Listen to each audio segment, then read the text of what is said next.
Chapter 4. India on the eve of British conquest. The first half of the 18th century saw the decline of the mighty Mughals, who had been the envy of their contemporaries for almost 2 centuries. The reign of Aurangzeb 1658-1707 proved to signify the beginning of the end of Mughal rule in India. It is argued that Aurangzeb's misguided policies weakened the stability of the state and the decline gained momentum after his death due to wars of succession and weak rulers. Though Muhammad Shah ruled for a long spell of 29 years 1719-48, a revival of the imperial fortunes did not take place as he was an incompetent ruler. Muhammad Shah's reign witnessed the establishment of the independent states of Hyderabad, Bengal, Awadh and Punjab. Several local chiefs began to assert their independence and the Marathas began to make their bid to inherit the imperial mantle. Challenges before the Mughals. External challenges. In the absence of internal strength, the Mughals could not put a tough front against external challenges which came in the form of several invasions from the northwest. The northwestern borders had been neglected by the later Mughals and not much effort was expended in protecting the border. 59. 60. A brief history of modern India. View. Nader Shah was Mughal emperor for only 57 days, in 1739, but those days created aftershocks that transformed India's politics. They broke existing centers of authority, massively shrinking the scope of Mughal power. They set loose bands of mounted warriors who ransacked the countryside seeking wealth from villages and towns. They pushed traders behind the walls of whichever power had the strongest forts. For a short period, plunder, rather than negotiation, became the most effective tool for creating new centers of wealth. Those 57 days laid the ground which allowed the East India Company to conquer territory in India for the first time. John Wilson, India conquered. Nader Shah, the Persian emperor, attacked India in 1738-39, conquered Lahore and defeated the Mughal army at Karnal on February 13, 1739. Later, Muhammad Shah was captured, and Delhi looted and devastated. According to an estimate, apart from the Peacock Throne and the Kohinoor Diamond, 70 crore rupees were collected from the official treasury and the safes of the rich nobles. Nader Shah gained the strategically important Mughal territory to the west of the Indus including Kabul. Thus, India once again became vulnerable to the attacks from the northwest. Ahmad Shah Abdali, or Ahmad Shah Durrani, who was elected the successor of Nader Shah after the latter's death in 1747, invaded India several times between 1748 and 1767. He continuously harassed the Mughals who tried to buy peace in 1751-52 by ceding Punjab to him. In 1757, Abdali captured Delhi and left behind an Afghan caretaker to watch over the Mughal emperor. Before his return, Abdali had recognized Alamgir II as the Mughal emperor and the Rohilla chief, Najib-ud-Dawla, as Mir Bakshi of the empire, who was to act as personal, supreme agent, of Abdali. In 1758, Najib-ud-Dawla was expelled from Delhi by the Maratha chief, Raghunath Rao, who also captured Punjab. In 1759, Ahmad Shah Abdali returned to India to take revenge on the Marathas. In 1761, Abdali defeated the Marathas in the Third Battle of Panipat. The last of Abdali's invasions came in 1767. India on the eve of British conquest 61. Why many empire-shaking battles at Panipat. Panipat and its adjacent region, located in present Haryana on the banks of the Yamuna and between the fertile plains of the Ganga and Indus rivers, have witnessed several battles. These battles changed the course of Indian history at different points of time. Filled circle. The first battle of Panipat in 1526 was between Babur and Ibrahim Lodi. The result of the battle laid the foundation of the Mughal Empire by ending the rule of the Delhi Sultanate. Filled circle. The second battle of Panipat in 1556 was between Akbar and Hemu. It decided in favor of the continuation of the Mughal rule. Filled circle. The third battle of Panipat in 1761 between the Marathas and Ahmad Shah Abdali put an end to the Maratha ambition of ruling over India. Why Panipat was a favorite battlefield. Filled circle. Panipat had a strategic location. One of the parties of the war generally came from the north-northwest through the Khyber Pass to get hold over Delhi, the political capital of northern India. To move a military through rough terrains, deserts of Rajasthan or the other northern areas infested with dense forests, was very risky and difficult. On the other hand, the rulers at Delhi considered Panipat as a confrontable strategic ground and hence they preferred to take the fight there. Filled Circle. Its proximity to Delhi made it easier for the Indian rulers to transport weapons, military and food supplies etc. to the battleground, and still keep the capital insulated from the conflict at hand. Filled Circle. Panipat's surrounding region has a flat ground which was suitable for cavalry movement, the main mode of warfare at the time. Filled Circle. After the construction of the Grand Trunk Road by Sher Shah Suri 1540-45, Panipat was on this route. It became easier for conquerors to find their way there. Filled Circle. The duration of monsoon rainfall in the region is short in comparison to other areas, making it easier to fight. Filled Circle. The artisans, smiths of these regions were experts in making warfare-related materials, and hence it became easier for forces of both parties to replenish their war materials. 62. A brief history of modern India. Weak rulers after Aurangzeb-An internal challenge.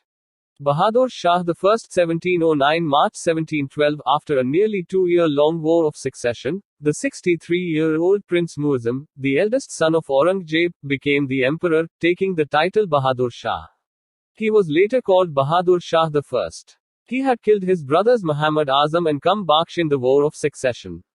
Kafi Khan gave the title of Shah-i-Bekhabar to Bahadur Shah. He adopted a pacific policy with the Marathas, the Rajputs and the Jats. Shahu, the Maratha prince, was released from Mughal captivity, and Rajput chiefs were confirmed in their respective states.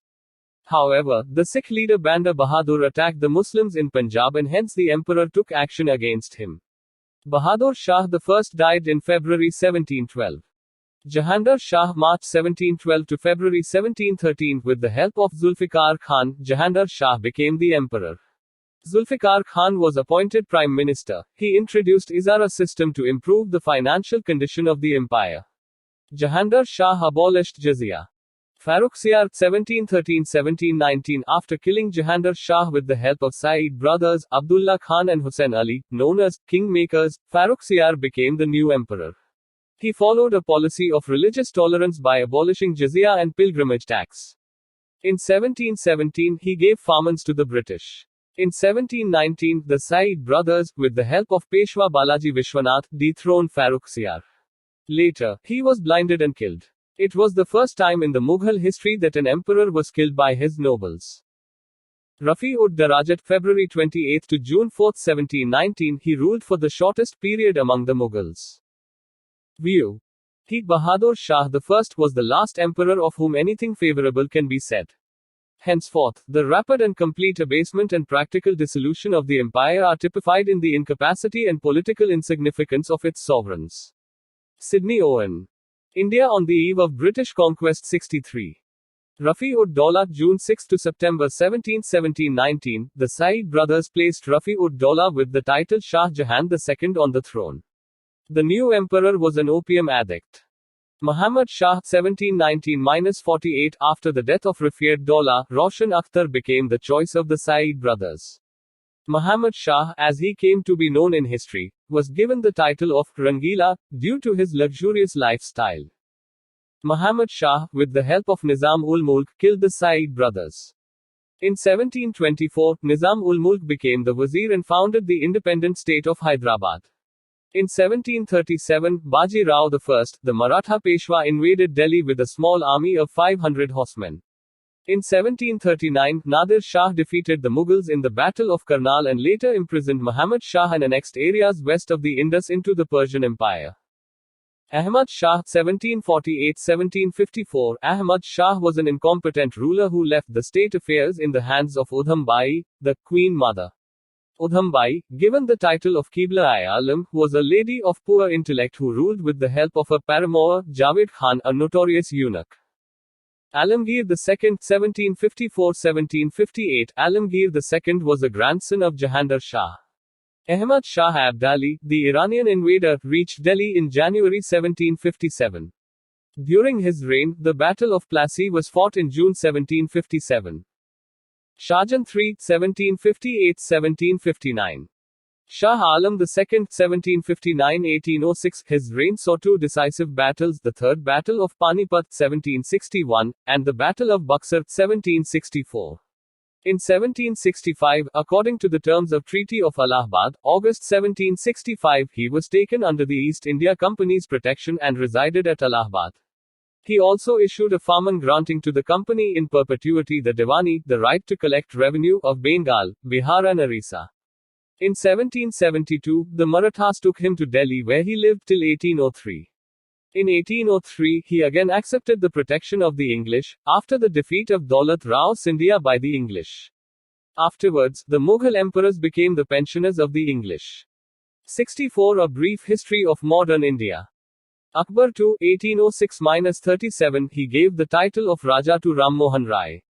In 1835, the coins bearing the names of Mughal emperors were stopped.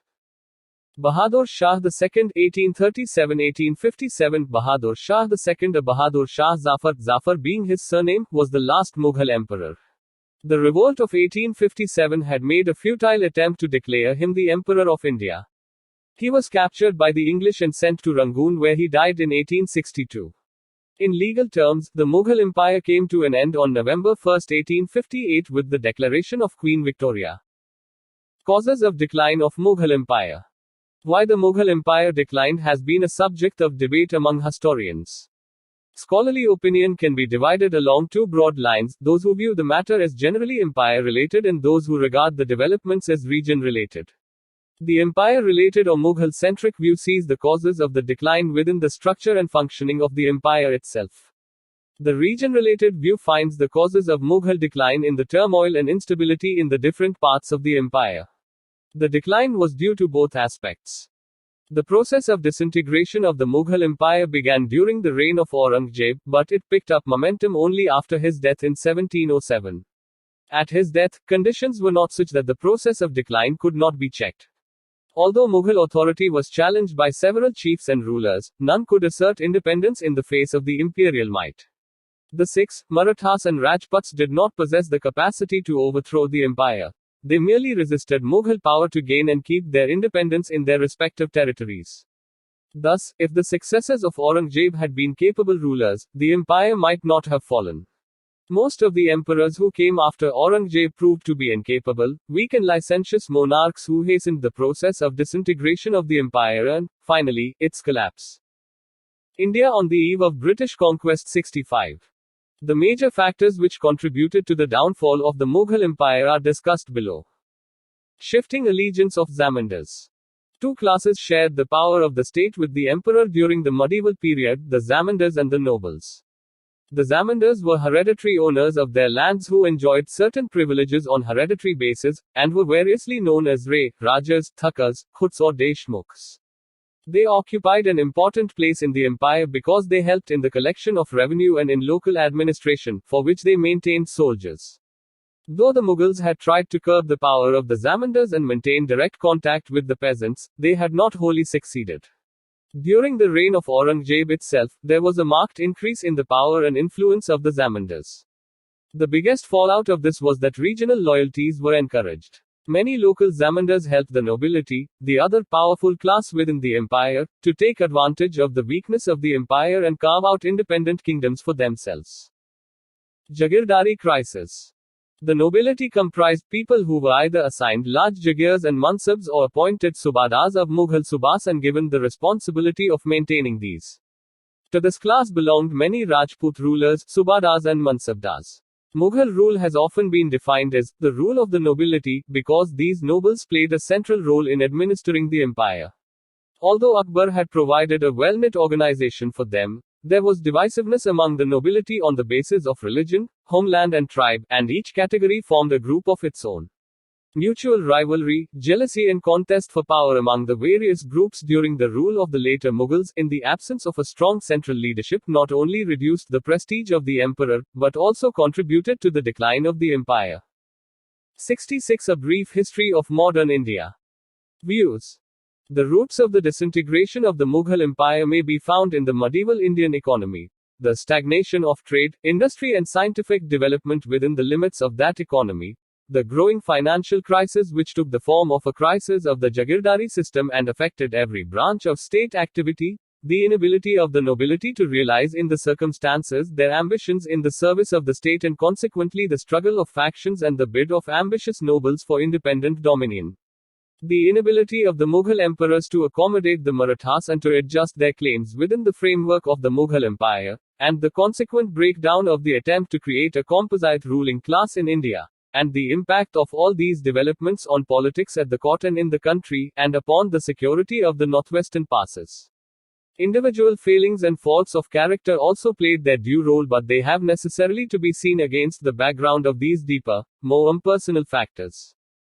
Satish Chandra, Parties and Politics at the Mughal Court, 1707-40. Various explanations are put forward for the revolts which brought about the collapse of the Mughal Empire.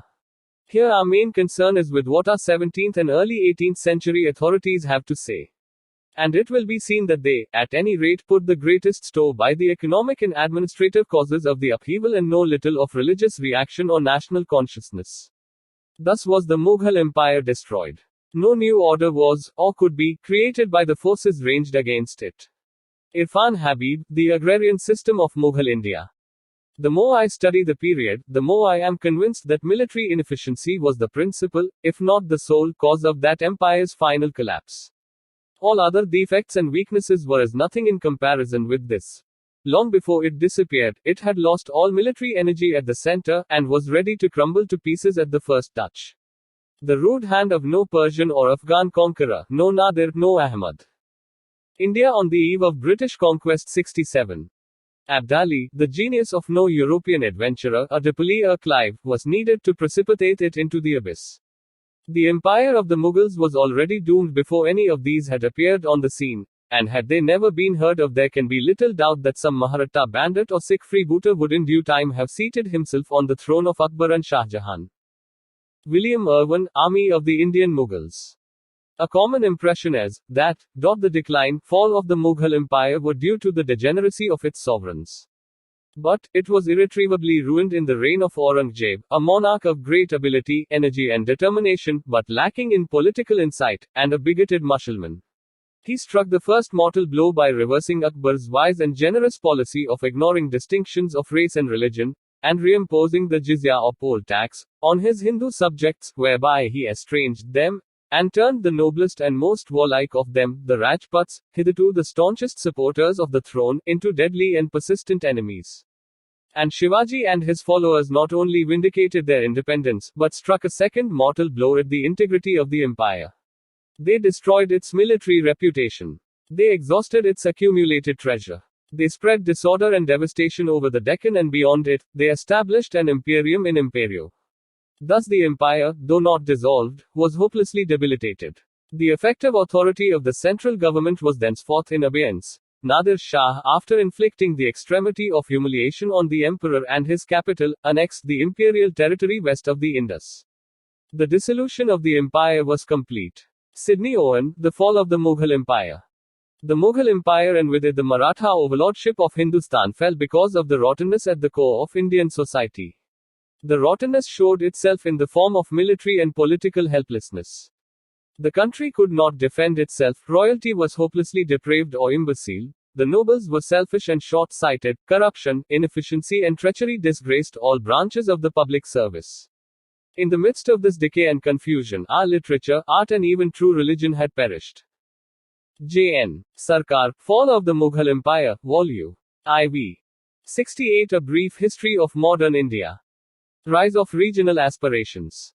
Aurangzeb's reign itself witnessed powerful regional groups like the Jats, Sikhs and Marathas defying the authority of the Mughal state in their bid to create kingdoms of their own.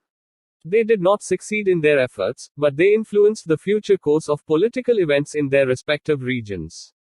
Their continuous struggle against the empire for political ascendancy weakened the empire considerably. Aurangzeb, and after him Bahadur Shah I, by attempting to suppress the Rajputs, spurred them to battle against the Mughals. The later Mughals made an effort to follow a policy of reconciliation with the Rajputs, but by then it was already too late. The Rajputs no longer trusted the Mughals enough to ally with them for the welfare of the empire. Causes of the Mughals' downfall in a nutshell. Some of the main causes for the decline of the Mughals, briefly put, were as follows. I. The government of the Mughals was a personal despotism and so its success depended on the character of the reigning ruler. The later Mughals were worthless and neglected the administration of the state. With the absence of a definite law of succession, there always occurred a war of succession, This weakened the stability of the government, and fostered partisanship at the cost of patriotism. The degeneration of the rulers led to the degeneration of the nobility, with factious quarrels and intrigues costing the empire heavily. The deterioration of the army also proved disastrous for the empire. The empire had become too vast and unwieldy to be efficiently governed from a central authority under weak rulers, especially under the existing conditions of transport and communication. Aurangzeb's religious policy was largely responsible, leading to revolts by Rajputs, Sikhs, Jats and Marathas. Aurangzeb's Deccan policy was a complete failure and was an important cause of the downfall of the Mughal Empire. Invasions of Irani and Durrani kingdoms gave a death blow to the Mughal Empire. India on the eve of British conquest 69.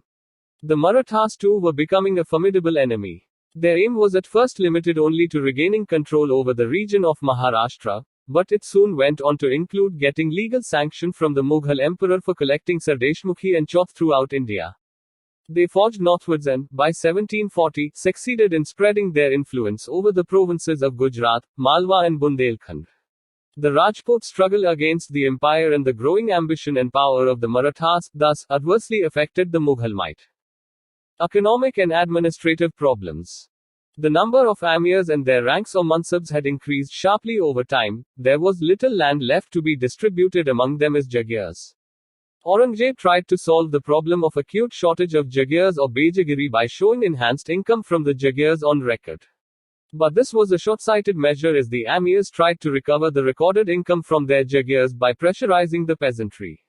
So both the amirs and the peasantry were antagonized. Then there were the wars, the luxurious lifestyles of the emperors and amirs alike, the reduction in Khalisa land, all of which burdened the state. The result was that the expenditure of the state much exceeded its income. There was, moreover, no significant scientific and technological advance that could have improved a stagnant economy. The once flourishing trade did not enrich the empire's coffers even as the inroads by European traders grew along coastal India.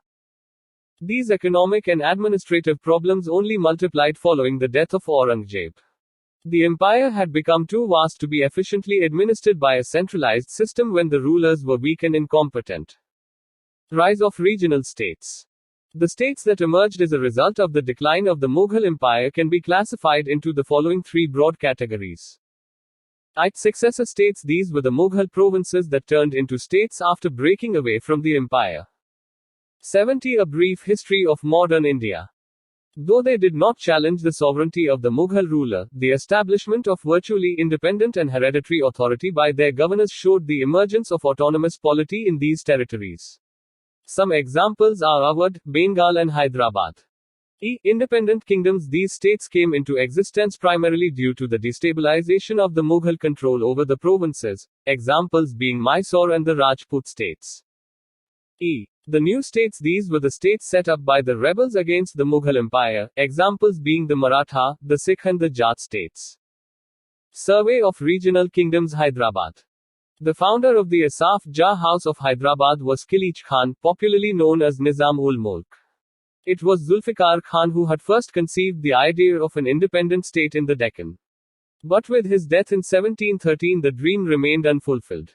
Qilichh Khan, disgusted with the Mughal emperor who had appointed Mubarak Khan as a full-fledged viceroy of the Deccan, decided to fight Mubarak Khan. He defeated and later killed Mubarak Khan in the Battle of Shakarkheda 1724. He now assumed control of the Deccan. In 1725 he became the viceroy and conferred on himself the title of Asaf Jah. Awadh. The founder of the independent principality of Awadh was Sadat Khan, popularly known as Burhan-ul-Mulk. Sadat Khan was a Shia. He had joined in a conspiracy against the Saeed brothers, which resulted in his being given an increased mansab. Later, driven out of the court, he was prompted to found a new independent state. Sadat Khan committed suicide due to pressure from Nadir Shah, who was demanding a huge booty from him. He was succeeded by Safdar Jung as the Nawab of Awadh. Bengal. Murshid Quli Khan was the founder of the independent state of Bengal. He was a capable ruler and made Bengal a India on the eve of British conquest 71. Prosperous state. He was succeeded in 1727 by his son Shujaddin. His successor, Sarfaraz Khan, was killed in 1740 by Alivardi Khan, the deputy governor of Bihar at Gharia, who assumed power and made himself independent of the Mughal emperor by giving yearly tribute. The Rajputs. The Rajputs tried to re-establish their independence in the 18th century. This forced the Mughal ruler Bahadur Shah I to march against Ajit Singh 1708, who had formed an alliance with Jaya Singh II and Durgadas Rathore.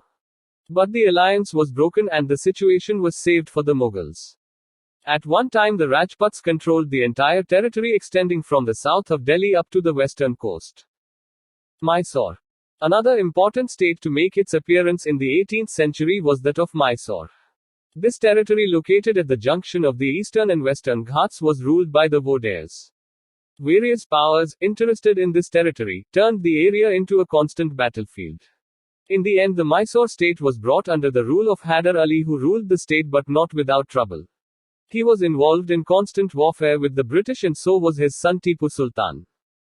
Kerala.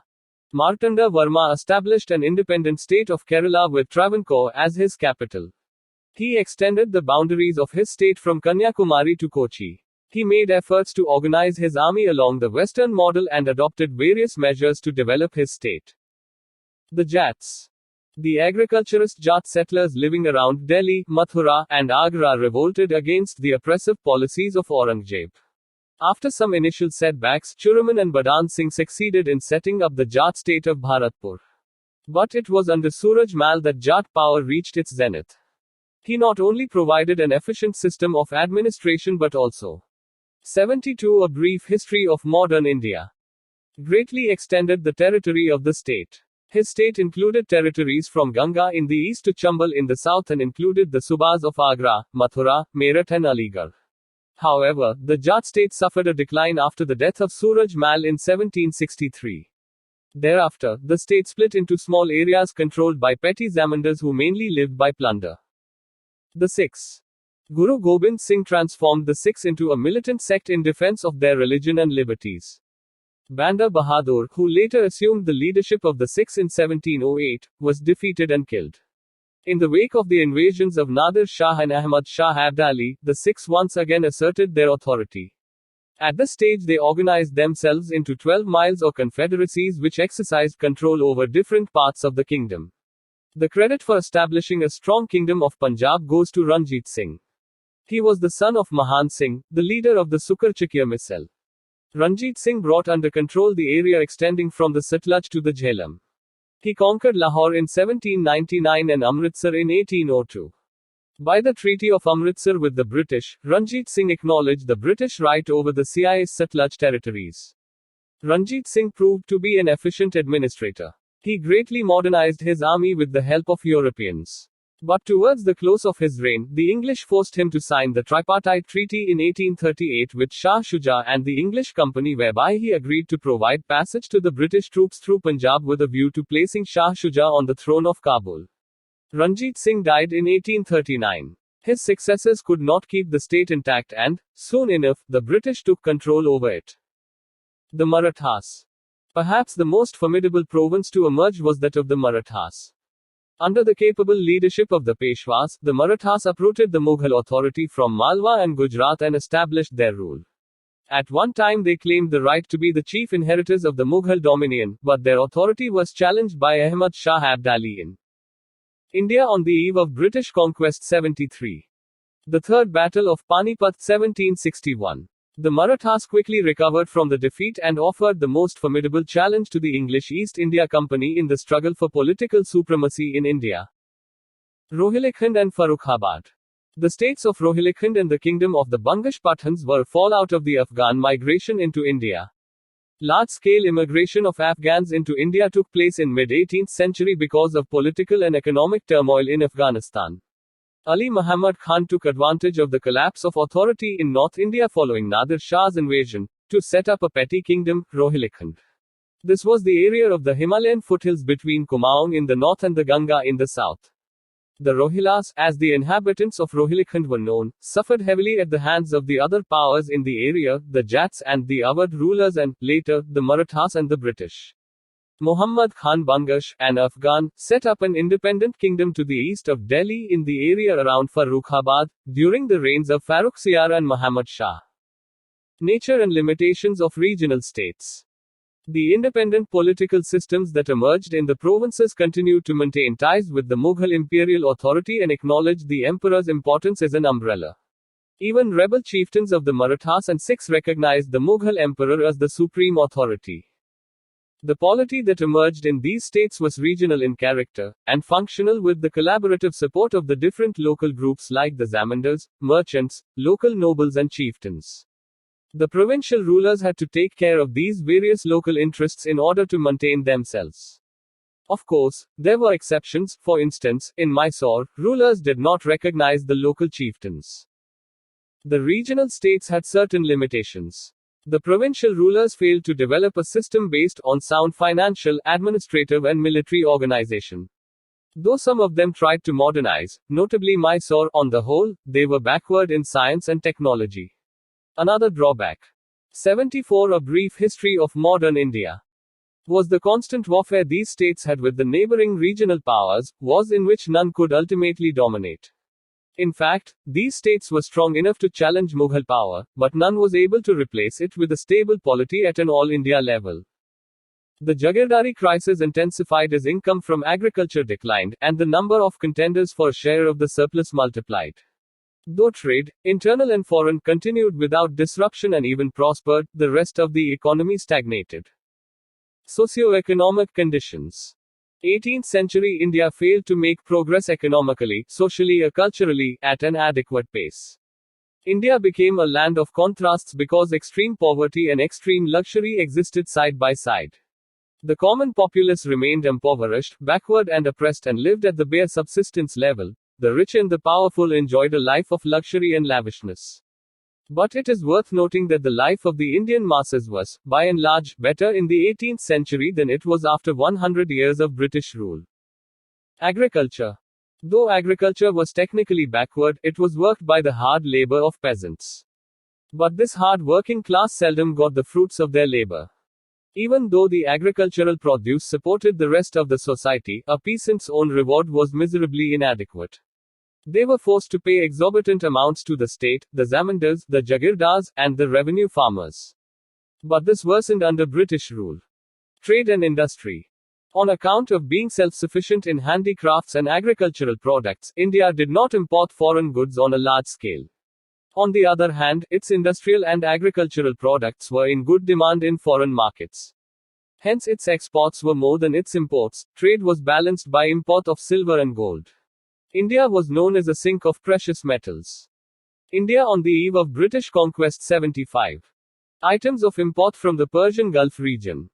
Pearls, raw silk, wool, dates, dried fruits, and rose water. From Arabia, coffee, gold, drugs, and honey. From China, tea, sugar, porcelain, and silk. From Tibet, gold, musk, and woolen cloth. From Africa, ivory and drugs. From Europe, woolen cloth, copper, iron, lead and paper.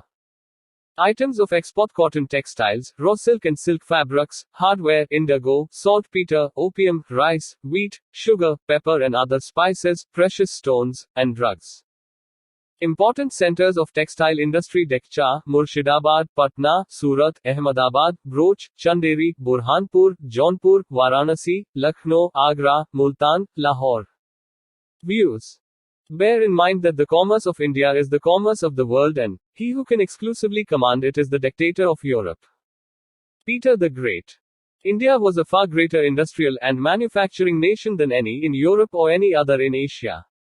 Her textile goods, the fine products of her looms, in cotton, wool, linen and silk, were famous over the civilized world. So were her exquisite jewelry and her precious stones cut in every lovely form. So were her pottery, porcelains, ceramics of every kind, quality, color and beautiful shape. So were her fine works in metal, iron, steel, silver and gold. She had great architecture, equal in beauty to any in the world.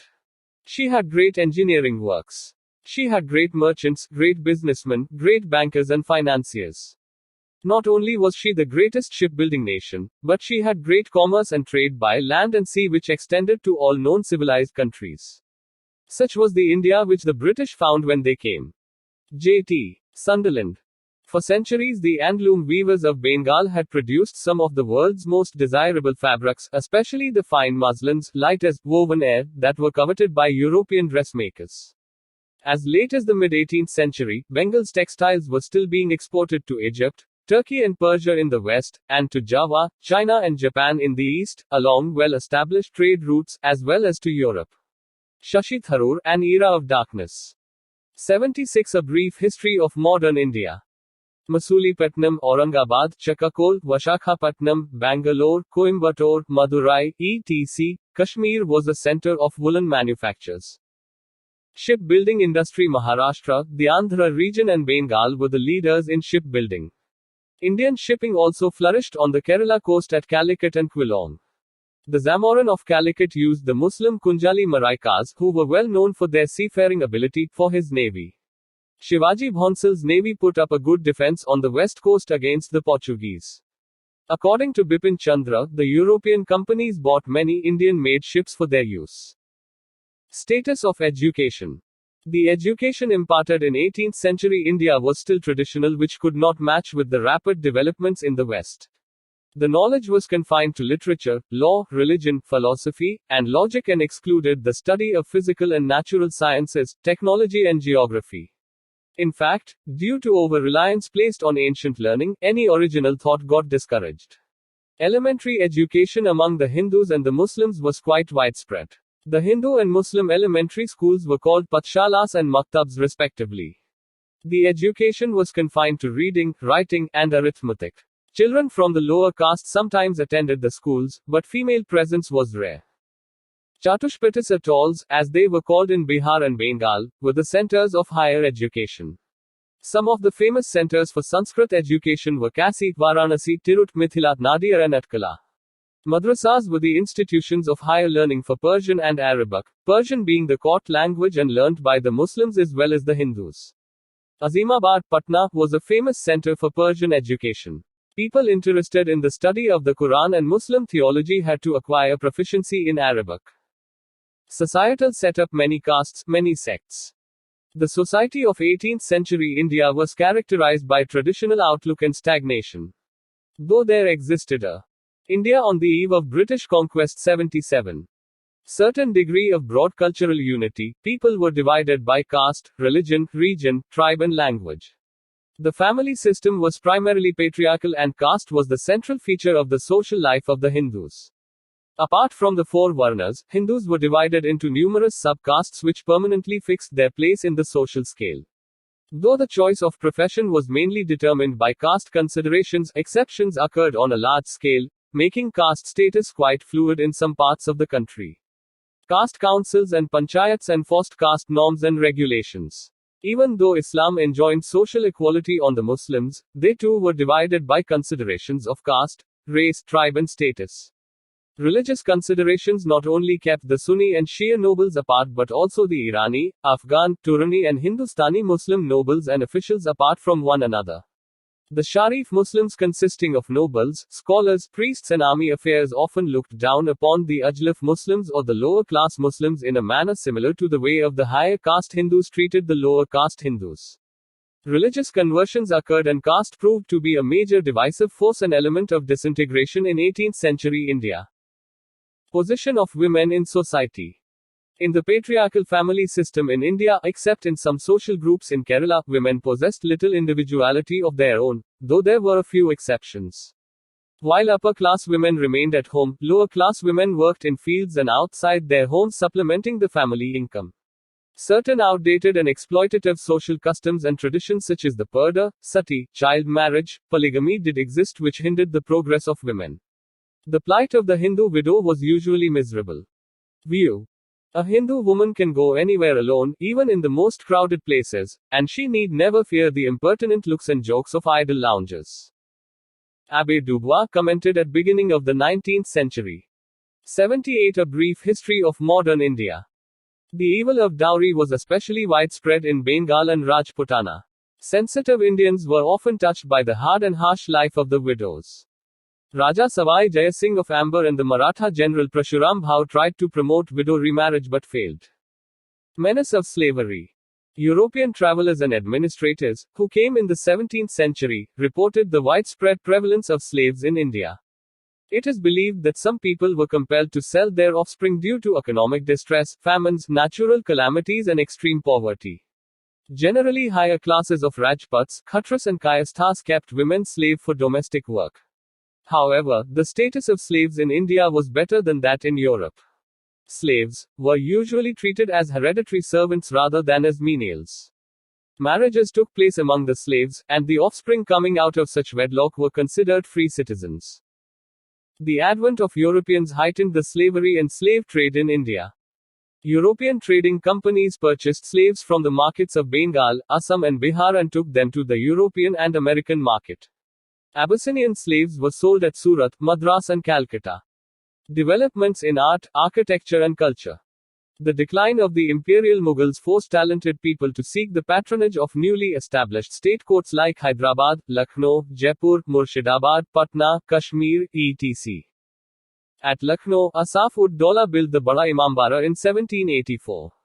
In the first half of the 18th century, Savai Jaya Singh built the Pink City of Jaipur and 5 astronomical observatories at Delhi, Jaipur, Banaras, Mathura, and Ujjain.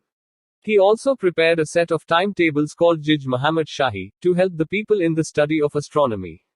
In the south, in Kerala, the Padmanabhapuram Palace, famous for its architecture and mural paintings, was constructed. New schools of painting were born and achieved distinction. The paintings of the Rajputana and Kangra schools became prominent and revealed new vitality and taste. India on the eve of British conquest 79.